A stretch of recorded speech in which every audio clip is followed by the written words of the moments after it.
So earlier in the semester, I introduced all of you to how to format an essay in MLA. Well, this time around, I'm going to be showing you how to cite sources in MLA style. And it's important to learn this information because, like citing sources properly helps cover you from plagiarism, and it also helps give proper credit to people and their ideas. So whenever you quote something, paraphrase something, or summarize something, you should always do your best to cite the source properly. So I'm going to be walking you through some definitions, and then I'm going to be overviewing the assignment associated with the MLA documentation lecture that I have here for you. So to begin, what is MLA? MLA stands for the Modern Language Association. It is essentially a large-scale academic institution. People can become members of MLA. I've been one in the past. I've presented at their conferences before. And they essentially set guidelines for how to format things, how to cite things, etc. And it is a particular method for citing sources in the liberal arts and humanities. Essentially, it helps us develop an understanding of how paper should be structured, but how those sources should be cited. Um, and you'll notice that it differs in appearance from how things may be cited in other citation styles, like APA, for example, which many of you probably have experience with, as those are used largely in the social sciences and sometimes physical sciences. Um, so, be sure I didn't miss something on that slide. So, why is MLA important? Always the big question. I already mentioned it helps you properly give credit and it helps you avoid plagiarizing things, right? Always an important thing to do. Now, if you, for some reason, if you forget to use a citation at the end of a quote, you'll lose points, but as long as there's quotation marks around it, you'll be safe from plagiarizing because it is at least showing that you're offsetting that text from your words. Now, if you forget both, that would be plagiarizing, and you would get a zero, and then I'd email you, and then we'd have to have a conversation, and then I usually give people a chance to fix those types of situations when they happen. Um, so the two big aspects of citing sources, all right? So the first aspect would be those in-text citations I was talking about. So these take place at the end of sentences when you use quotes, paraphrases, or summaries, and they help direct the reader to the works cited page where they can find more information about the source. I kind of tell people think of in-text citations as like signs along a highway guiding you to your destination, all right, which would be the works cited page. So they're kind of like guideposts for your audience. So if they choose to go to your works cited page and find the sources out in the world, they can find the specific locations of whatever it is that you are trying to reference. In MLA, an in-text citation at the end of a quote, paraphrase, or summary is only going to contain the author's last name and the page number associated with the source. If you are looking at a source that has like a shorter span of size, like maybe like a two-page article, then you would reference paragraph number. You would abbreviate paragraph. You would have the author's last name, para, period, and then the number of whatever paragraph that is. Then you would have the other big aspect would be the works cited page at the end of your essay. These are usually the final pages and that contains a more informative breakdown of the sources used within the paper. A lot of people get really stressed out with works cited pages, but there are so many tools these days that will help you cite or to create citation entries on a works cited page.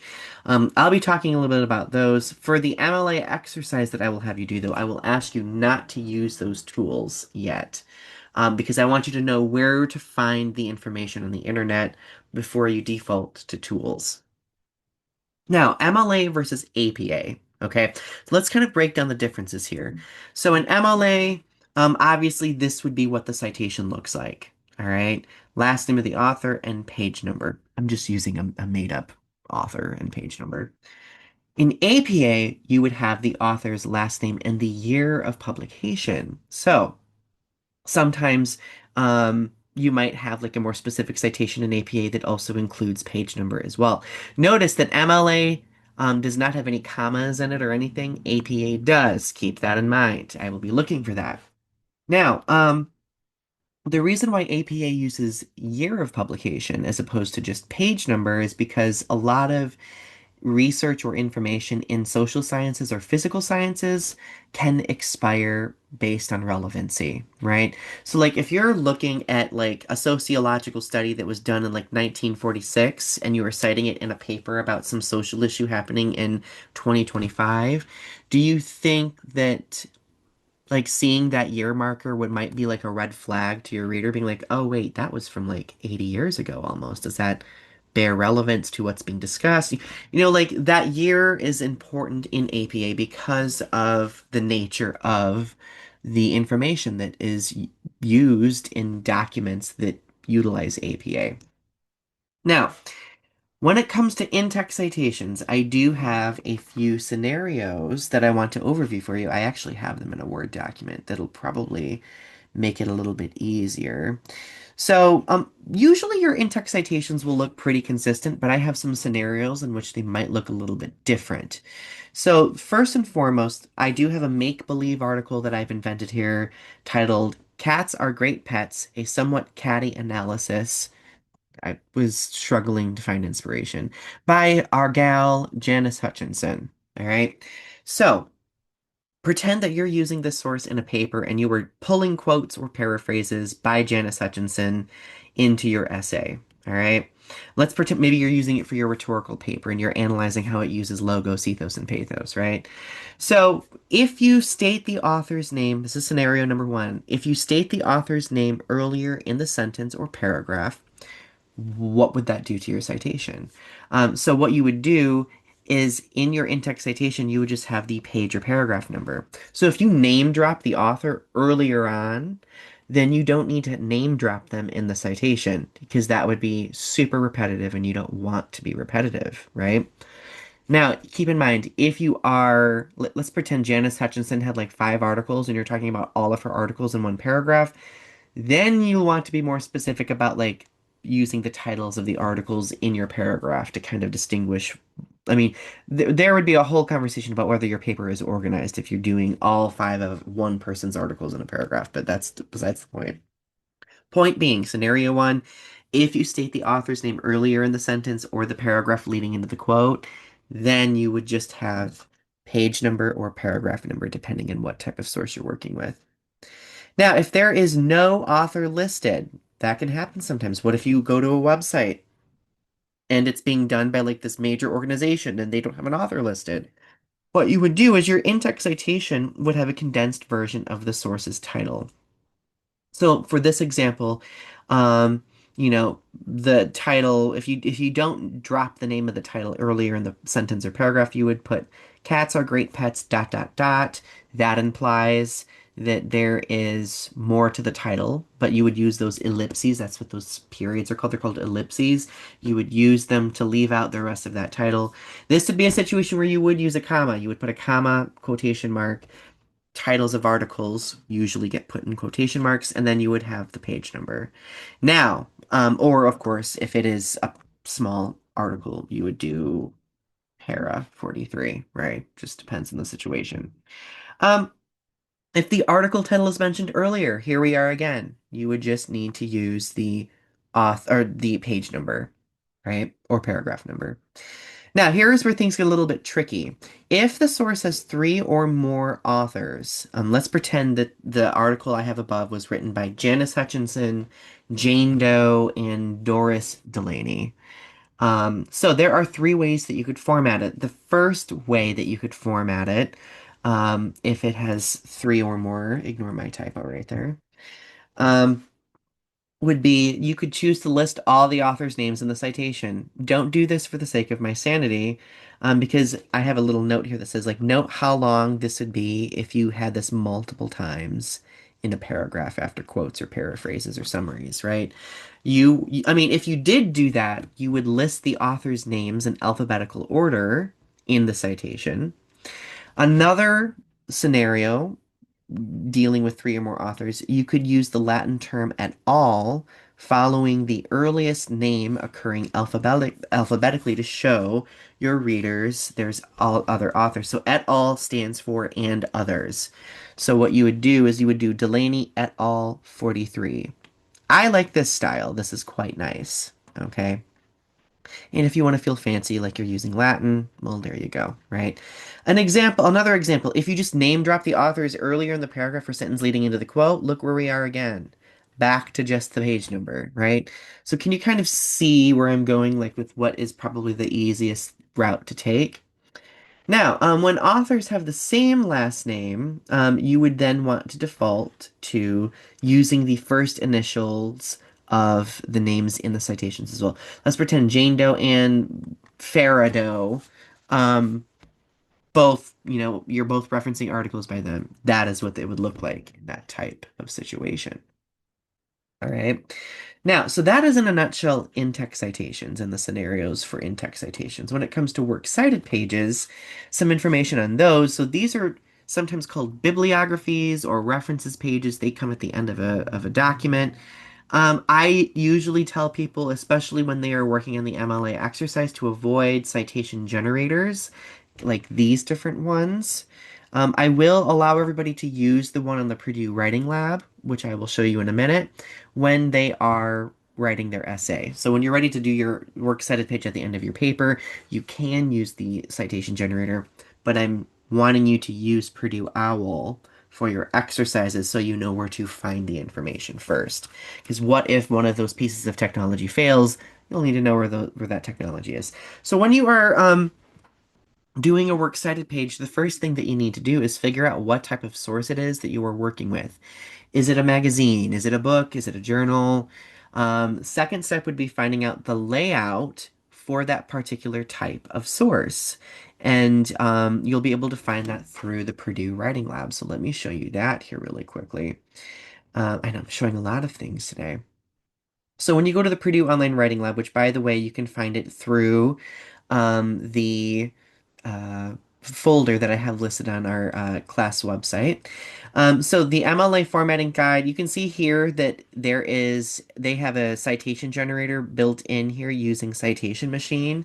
You are not allowed to use this until you're actually writing your paper and citing those sources. All right, for the MLA exercise, focus on finding the layout. So let's pretend that I want to find, say, like maybe a YouTube video source. Like if I'm citing a YouTube video at the end of my paper, you would want to go into electronic sources. So note on the left side here, they have all of them categorized.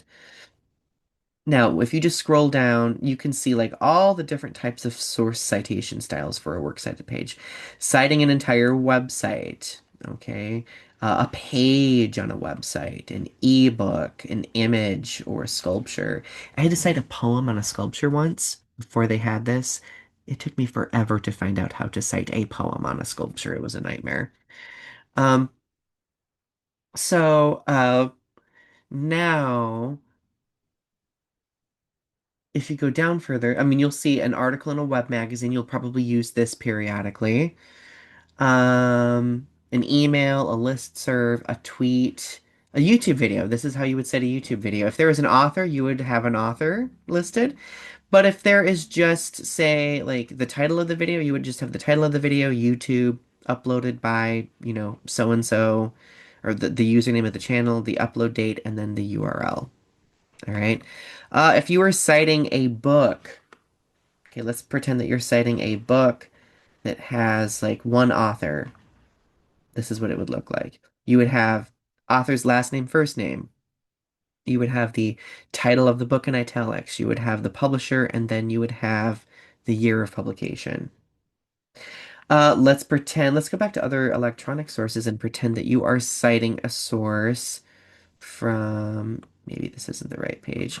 Maybe if you're citing a source from an online scholarly journal that appears in a database. Delta has subscriptions. The library here has subscriptions to a bunch of different databases. What if you get an article from there? You would have the author's last name, first name, title of the article, title of the journal in which it originally was published. Now, here is what tricks people. Article titles get put in quotes, journal titles and websites get put in italics. Okay, keep that in mind. Book titles are in italics, all right? Whereas if you were referencing like a chapter in the book, that subtitle within the greater source would get put in quotes. So big source in italics, smaller sources within in quotes. volume number, issue number, year of publication, page range, and then you for articles in online databases, you would also cite the database. That would also be italicized because it's again that bigger source that is the container for all those smaller sources, and then you would have the URL. All right. That in a nutshell is how you use the Purdue Writing Lab. Now, I do have a quick works cited guide that shows you the format of a works cited page.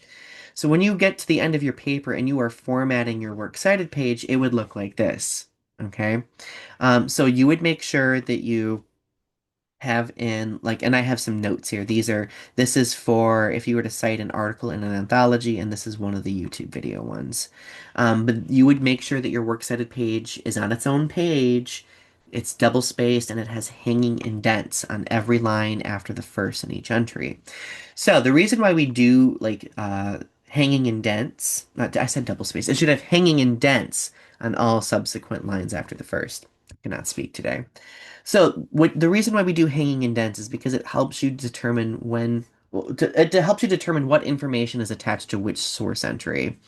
So if you didn't indent these, it would make it look like all of them are squished together, and that would be a nightmare. So to do a hanging indent, this is what you do. You highlight the line that you want, you right click on it, you go to paragraph, and then under indentation here, there's going to be an area that allows you to categorize hanging indent, and then you would put zero point 0.5 or half an inch.